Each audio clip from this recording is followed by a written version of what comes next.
That same night, Fatima cast a spell on her son Musa while he was asleep.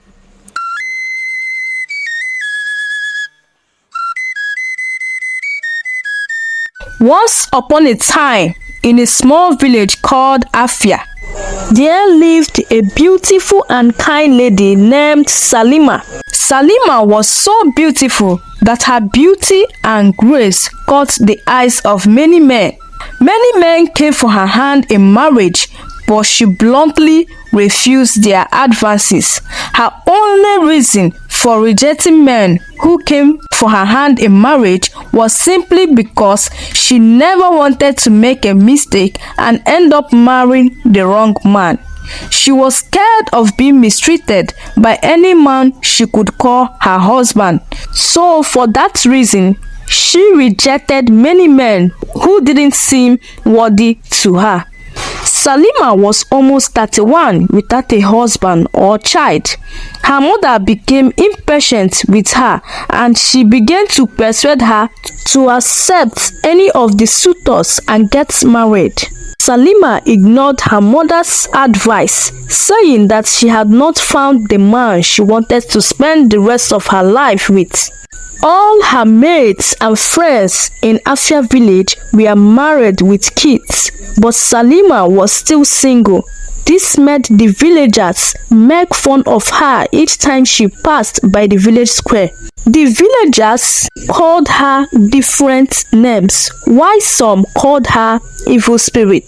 Despite all the side talk and pressure from people, Salima never listened or cared, and she never failed to carry herself with grace. One day, as Salima was going to the market and passing along the bushy path, she was bitten by a snake on her left foot. She fell down, groaning in pain and screaming for help, but no one could hear her. She kept screaming for help, and fortunately, a very handsome man named Musa, who was passing by the road, saw Salima lying on the ground. He ran immediately to help her. When he got there, he asked Salima what happened, and she told him she had been bitten by a snake. Musa took pity on Salima, carried her immediately and took her to the village herbalist. The village herbalist treated Salima, but she fell asleep during the treatment. When she woke up, she found Musa watching over her. After she regained her strength, she thanked Musa for saving her life, and immediately she fell in love with Musa, and Musa also fell in love with her. It was love at first sight. Musa loved Salima so much that he decided to marry her and make her his wife. He asked for Salima's hand in marriage, and Salima didn't hesitate to accept his marriage proposal. After their successful marriage rites, Salima was so happy to be married to Musa. Salima moved into Musa's house and they began to live as husband and wife. They were living peacefully until one day when Musa's mother, Fatima, visited Musa uninvited. Musa's mother was known for her troublesome and arrogant lifestyle, and everyone tried their best to stay away from her trouble because she was known for her powers and love for black magic. She possessed strange magical powers which she received directly from the river goddess of Afia village, making people fear her even more. When Salima saw her mother-in-law, she welcomed her warmly and served her some food. Her mother-in-law ate the food, pretending to be a good woman. After she ate the food, when her son Musa got back home, she started complaining to Musa about Salima and the food she had given her to eat.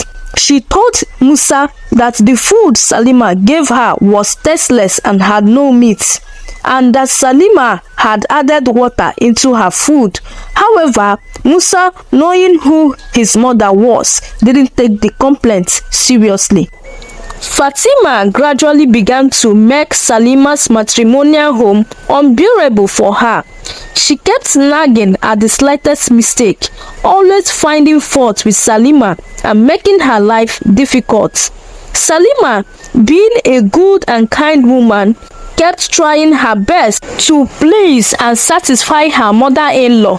Despite her unkindness towards her, she went as far as washing all her clothes, cooking 6 different varieties of meal for her every day to suit her taste. She could clean the house to her mother-in-law's satisfaction, wash all her dirty clothes, and take care of her needs. However, Fatima was never satisfied. She always had something to complain about. Salima gradually became a maid in her own matrimonial home, with no rest or moment of peace for her. Every morning, as soon as Musa left home, Fatima could keep sending Salima on different errands as if she were a maid. Salima kept enduring this pain just to make sure her home was at peace. But one day, Salima opened up to her husband and told him about the suffering his mother has put her through. Her husband Musa was very upset and unhappy. He tried to speak with his mother concerning the stress she put his wife through. He told his mother to let Salima be and to stop treating her like a maid. Fatima became angry at Salima for reporting her to her husband, her son. She swore to deal with Salima. That same night, Fatima cast a spell on her son Musa while he was asleep. The spell she cast on him was to make him unresponsive to her evil deeds. No matter how she treated his wife, he was never going to react or say anything about it. When Fatima knew that she had her son under her grip, she turned Salima into a full-time housemaid, and Salima kept suffering while her husband kept quiet over all the mistreatment from her mother. But Salima never knew her husband was under a spell. Salima continued enduring the torment from her mother-in-law, and this continued for months. One day, Salima discovered she was pregnant with her first child. She was happy that she was going to become a mother very soon. She told her husband the good news, and she begged her husband never to let his mother, Fatima, know about it. The torture on Salima from her mother-in-law continued, and Salima discovered that she has begun to get weaker and weaker as the week passed. She decided to leave her matrimonial home, telling her husband that she could be traveling to her home and that she will stay there until she gives birth. During their discussion, they never knew that Fatima was standing behind a door listening to their conversation. And then she came to realize that her daughter-in-law was pregnant. Fatima began to plot how to stop her daughter-in-law from leaving. On the day Salima was to leave, Fatima sneaked into her room and added some substance into Salima's food. After Salima ate the food, she began to feel dizzy and couldn't leave. She slept for hours, and by the time she woke up, it was already late at night. She noticed something was added to the food she had eaten. She became upset and confronted her mother-in-law. Fatima couldn't believe that Salima could have the guts to confront her. Fatima swore to deal with Salima. Fatima used her strange powers to cast a second spell on her son. This time, she cast a spell for her son to do whatsoever she told him to do. She started first by telling her son to stop taking care of his wife and also to stop giving her money for food. Her aim was to see Salima starve to death. Salima struggled to take care of herself and her unborn child single-handedly. She was able to survive by doing some manual job for people where they pay her some mega amounts of money, which she used to buy food for herself and also to buy some baby stuff for her unborn child. It surprised Fatima how Salima was able to survive even without the help of her husband. Fatima thought maybe the spell she cast on her son was not enough to make Salima suffer, so she decided to cast a spell on her pregnancy. The spell was to stop Salima's pregnancy from reaching full term. After 6 months, it was almost time for Salima to deliver. She was excited that her baby could arrive soon. She got everything ready. 10 and 11 months passed and there were no sign of labor. Salima began to weep, asking God to help her deliver. But the more she waited, the more everything seems like it's in vain. Her mother-in-law began to mock her and call her names, telling her that this is what you get for challenging me. Her husband, who was under the influence of his mother's charm, didn't even care about his wife. Salima was left to carry this challenge alone. Fatima, who was determined to see her daughter-in-law suffer, brought another woman for her son to marry. She sent Salima away from her matrimonial home, even with her pregnancy. When Salima got home, she narrated the whole event to her mother. Her mother was so emotional that her daughter has gone through all this in the hands of her mother-in-law. She welcomed her daughter and took care of Salima. She was excited that her daughter made it out there alive. Salima kept struggling with her pregnancy.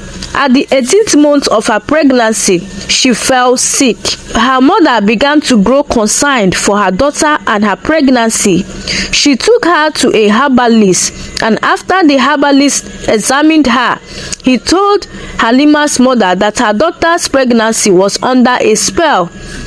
With that spell on her, she could never give birth and she might probably die with the pregnancy. Her mother was terrified and asked the herbalist what she could do to undo the spell. The herbalist told her to take her daughter to Afai River and bathe her, as the spell cast on her daughter was from the Afai goddess, and only bathing in the Afai River could undo the spell. When Halima regained consciousness, her mother took her to Afai River and she bathed there. After 3 days, she began to get better and stronger. On the 4th day, she went into labor. After 6 hours of labor, she gave birth to a baby boy. She was very happy and overjoyed. Back at Halima's matrimonial home, the woman Fatima had brought home for her son to marry turned out to be the daughter of a very powerful chief priest with great magical powers. When Fatima tried to mistreat Uli, just the same way she did to Halima, she refused and stood her ground against Fatima. Fatima never knew Uli had great powers, which she had obtained earlier from her father before coming. Fatima tried to cast a spell on her, but the spell didn't work. Fatima decided to poison her food. One night, while she was sleeping, Fatima sneaked into her kitchen to add poison to her pot of soup. However, Uli was not asleep. She was only pretending. Uli saw Fatima adding the poison into her food. After Fatima left, Uli took the poisoned pot of soup and swapped it with Fatima's pot of soup. The next morning, Fatima woke up happily, hoping to hear a sad news soon.